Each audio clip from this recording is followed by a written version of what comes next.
আমার নাম অরিজিৎ কর্মকার। আমি আজকে আপনাদেরকে এমন একটা কথা বলবো যা শোনা মাত্রই যারা প্রবলেম ফেস করছেন তার জন্য খুব এনার্জেটিক কথা হবে।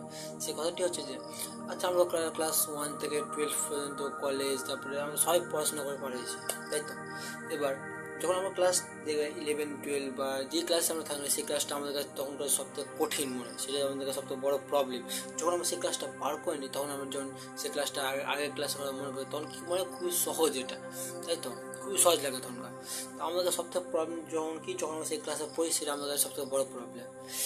তো এরকমই লাইফে আমাদের যতই প্রবলেম আসুক না কেন, আমরা সেই প্রবলেমকে আমরা ফেস করে এগিয়ে যাই। তারপরে যখন আমরা পিছনে ঘুরে দেখি তখন মনে হয় সেই প্রবলেমটা কত ছোটোখাটো একটা প্রবলেম, যা আমরা চুটকি দিতে পারছি, আমরা সলভ করে দিতে পারবো, এতটা আমাদের মনে হয়।